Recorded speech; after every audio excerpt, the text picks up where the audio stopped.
Hello my beautiful crypto family, कैसे हो आप सब। उम्मीद करता हूँ आप सब अच्छे होंगे। नया हफ्ता शुरू हो चुका है, लेकिन सिचुएशन वही की वही है। बिटकॉइन $20,000 के नीचे $19,000 पे अटका हुआ है। यहाँ से क्या इस हफ्ते उम्मीद है, या ये जो पंप्ड ओवर हम उम्मीद कर रहे थे फुस्ट ओवर तो नहीं निकलेगा, और यहाँ से क्या हमें एक पंप देखने को मिल सकता है, वो आपको बताएंगे। इथीरियम के बारे में बात करेंगे, और यहाँ पर इंडिया से एक बड़ी न्यूज़ निकल के आ रही है। हमारी जो फाइनेंस मिनिस्टर है श्रीमती निर्मला सीतारमन, उन्होंने क्रिप्टो रेगुलेशंस को लेके क्या अपडेट दी है, और G20 के अंदर क्या वो बात कहने वाली हैं, क्या हो रहा है क्रिप्टो करेंसी रेगुलेशंस को लेके। क्योंकि मामला क्रिप्टो करेंसी ट्रेडिंग को लेके यहाँ पे ठंडा हो गया है। इंडिया के अंदर ट्रेडिंग वॉल्यूम लगभग बहुत ही कम आ गया है, जो आज से एक साल पहले होता था। क्योंकि एक तो क्रिप्टो करेंसी मार्केट डाउन, ऊपर से रेगुलेशंस, 30% टैक्स, 1% TDS को लेके इतना कुछ हुआ है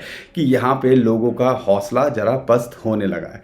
तो क्या अपडेट निकल के आई है यहाँ पर हमारी फाइनेंस मिनिस्टर की तरफ से, वो भी आपको बताएंगे। और जो बड़ी बड़ी न्यूज़ निकल के आ रही हैं, जो बड़े बड़े लोग हैं, बैंक्स हैं, क्या कुछ न्यूज़ निकल के आ रही है, वो आपको इस वीडियो के अंदर बताने वाले हैं।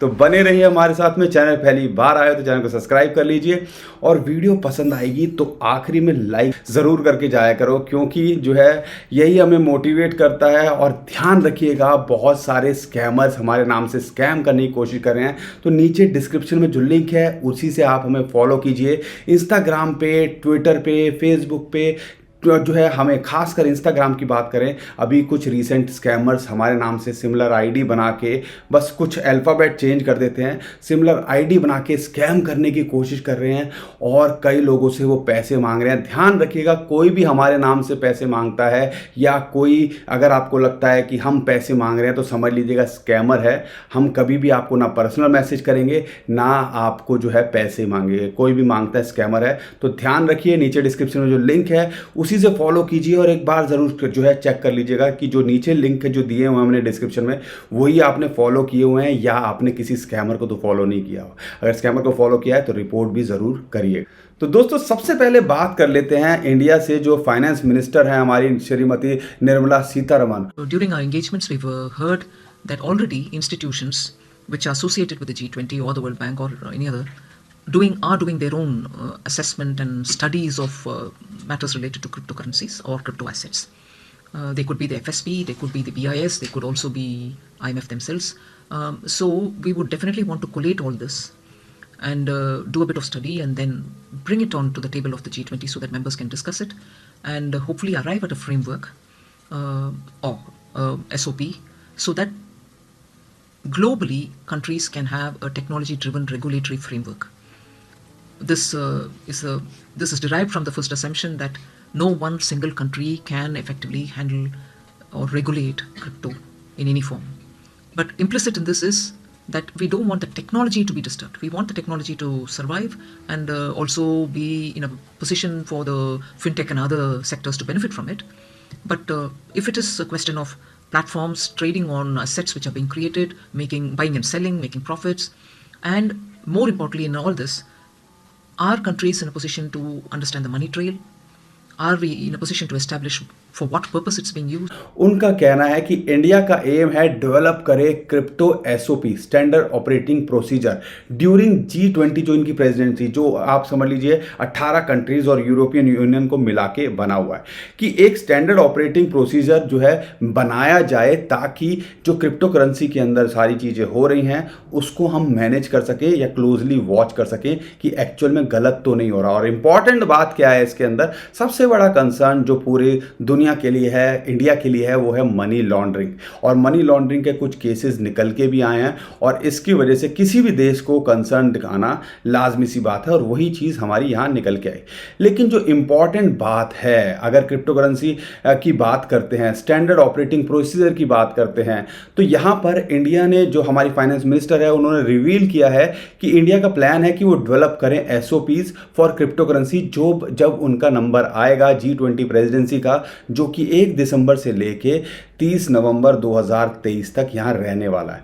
अब यहाँ पर हम सबको जो है बात ऑब्जर्व करने की है कि, और ये बात जेन्युइन भी लगती है। उनका एक सिंपल सा क्वेश्चन था, उन्होंने रेज किया कि यहाँ पर प्लेटफॉर्म्स पे बाइंग सेलिंग हो रही है क्रिप्टो करेंसी एसेट्स की या क्रिप्टो कॉइन्स की, कुछ भी कह लीजिए, जो कि क्रिएट किए गए हैं या क्रिएट हुए हैं, बाइंग सेलिंग हो रही है, प्रॉफिट बनाया जा रहा है। लेकिन एक्चुअल में बात करोगे कि क्या ज़्यादातर कॉइन्स की कोई यूजेज है कि नहीं है, क्या यहाँ पे जो है हमें समझना चाहिए या पूरी कंट्रीज जितनी भी हैं उनको समझना चाहिए कि क्या यहाँ पे मनी ट्रेड जो हो रहा है वो उसका बेस क्या है। वो बिल्कुल एक जेन्युइन बात है, क्योंकि हमें भी पता है ज़्यादातर कॉइन्स जो है कोई क्रिएट होते हैं तो उनके अंदर से या तो 1-2 साल बाद वो ठंडे हो जाते हैं या उनके अंदर ट्रेडिंग लगभग ना के बराबर हो जाती है।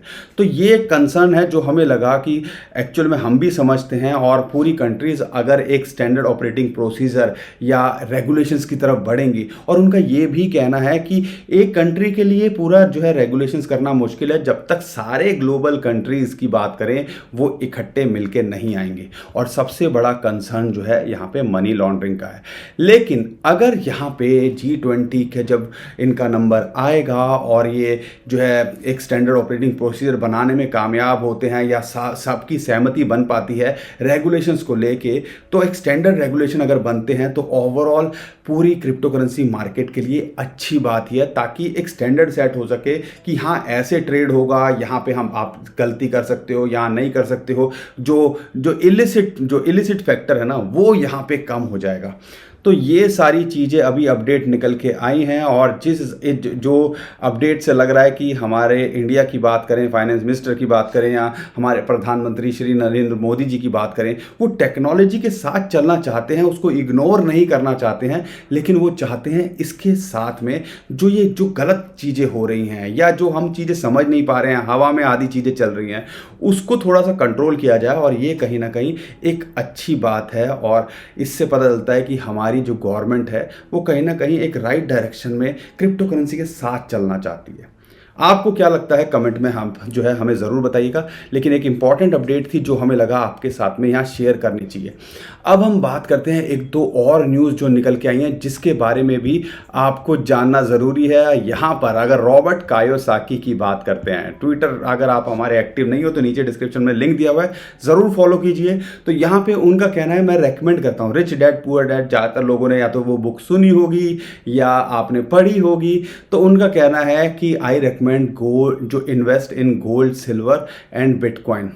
और यहाँ पर आपको बता दूं कि वो रियल स्टेट के अंदर भी पॉजिटिव नहीं है, क्योंकि बहुत सारी चीज़ें हैं, उसके बारे में डिटेल में जाएंगे तो ज़्यादा वीडियो लंबी हो जाएगी। लेकिन आप समझिएगा, कोई इतना बड़ा इंटेलेक्चुअल जिसके प्रिंसिपल्स को बहुत सारी दुनिया के अंदर लोग फॉलो करते हैं, तो वो अगर कुछ बात कह रहा है तो उसके अंदर कुछ तो बात होगी।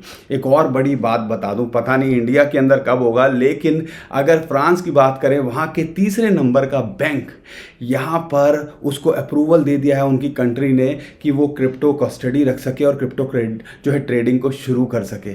अब यहाँ पर अगर ऐसा हो, फॉर एग्जांपल लेते हैं, मान लो कोटक और ICICI के अंदर ऐसी चीज़ निकल के आ जाए कि क्रिप्टो ट्रेडिंग शुरू कर दे या वो कस्टडी उसके अंदर वहाँ होल्ड कर पाओ, तो कितनी बड़ी बात होगी, क्या एडॉप्शन बढ़ सकती है। लेकिन यहाँ पर इंडिया के अंदर कब होगा तब की तब देखेंगे। लेकिन जो दूसरी कंट्रीज़, खासकर यूरोपियन और डेवलप्ड वेस्टर्न कंट्रीज़ की बात करें, उसके अंदर काफ़ी कुछ यहाँ पे बैंक्स को लेके, इंस्टीट्यूशंस को लेके देखने को मिल रहा है, जो कि ये बताता है कि एक जो है हम एडॉप्शन की तरफ क्रिप्टो करेंसी को लेके जा रहे हैं। क्रिप्टो करेंसी एडॉप्ट कर रही है ज़्यादातर कंट्रीज़, और यहाँ पे हमारी गवर्नमेंट का भी कहीं ना कहीं ये नज़रिया, स्टेटमेंट अगर आप निर्मला सीतारमण जी की देखोगे तो यहाँ पर यही चीज़ आपको समझ में आएगी कि वो इग्नोर नहीं कर रहे हैं, हम उसको साथ लेके चलना चाहते हैं। लेकिन चीज़ें बहुत कुछ है जो एक्सप्लोर करने की है, समझने की है। यहाँ पर ये तो थी न्यूज़ की बात जो मुझे लगा आपके साथ में शेयर करना चाहिए। लेकिन इम्पॉर्टेंट बात क्या है बिटकॉइन को लेके, अगर आप बिटकॉइन के बारे में बात करते हो तो यहाँ पर इस टाइम पे सबसे बड़ा सवाल है कि वहीं अटके हुए हैं 19,000, 20,000, 18,000। भैया इस जंजाल से, इस जाल से ऊपर कब निकलेंगे? क्योंकि पंप्टोबर की बात करते हैं, अक्टूबर की बात करते हैं, अमूमन अच्छा ही होता है। अगर आप पीछे हिस्ट्री के डाटा को कैलकुलेट करोगे तो हम हम जो है पीछे की अगर बात करते हैं, अगर हम सितंबर की बात करते हैं तो जहां पे क्लोज हुआ था उसी के आसपास एक आधे % के प्लस माइनस के अंदर चल रहे हैं। यहां पर हमें उम्मीद है कि यहां से एक पंप देखने को मिल सकता है, क्योंकि अगर टेक्निकली बात करते हैं, RSI की बात करते हैं, वो ओवरसोल्ड पोजीशन के अंदर है।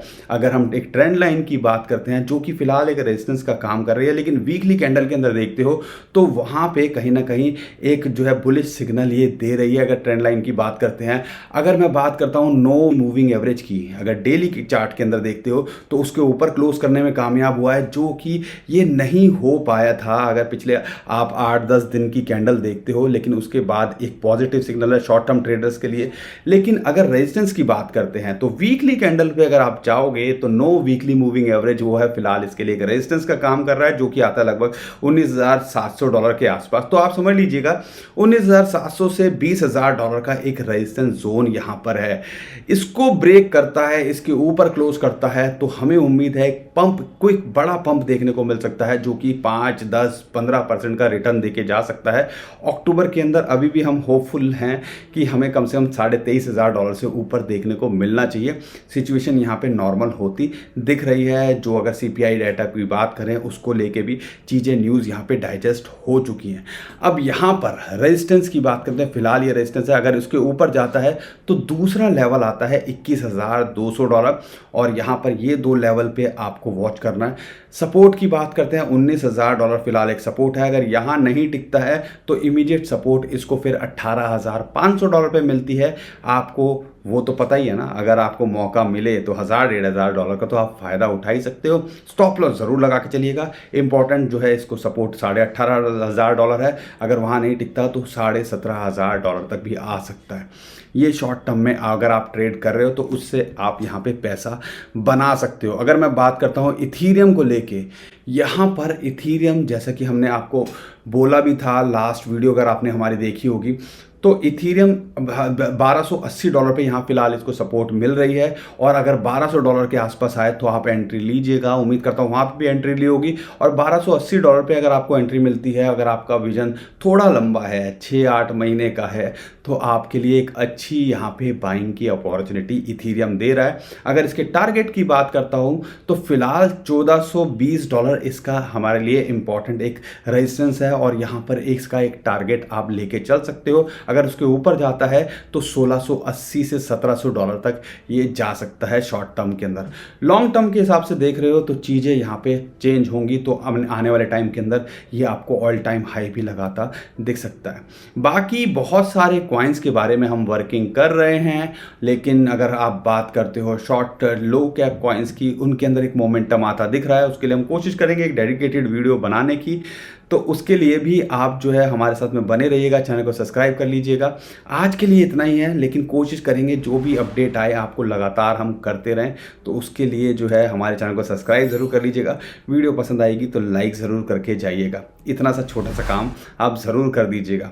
बाकी आज के लिए इतना ही, अभी के लिए विदा लेता हूँ। ध्यान रखिएगा, स्कैमर से सावधान रहिए। बहुत सारे स्कैमर हमारे नाम से यूज़र ID के अंदर अल्फ़ाबेट चेंज कर देते हैं, कुछ A का I कर देंगे और स्कैम करने की कोशिश करते हैं। खासकर इंस्टाग्राम पे आजकल ये करने की कोशिश कर रहे हैं। तो कोई भी अगर आपसे पैसे मांगे तो वो स्कैमर है, इस चीज़ का आप ज़रूर ध्यान रखिएगा। तो दोस्तों आज के लिए इतना ही, अभी के लिए विदा लेता हूँ। खुश रहिए, मुस्कुराते रहिए, कमाते रहिए। आपका दोस्त पंकज। थैंक यू, नमस्कार, धन्यवाद।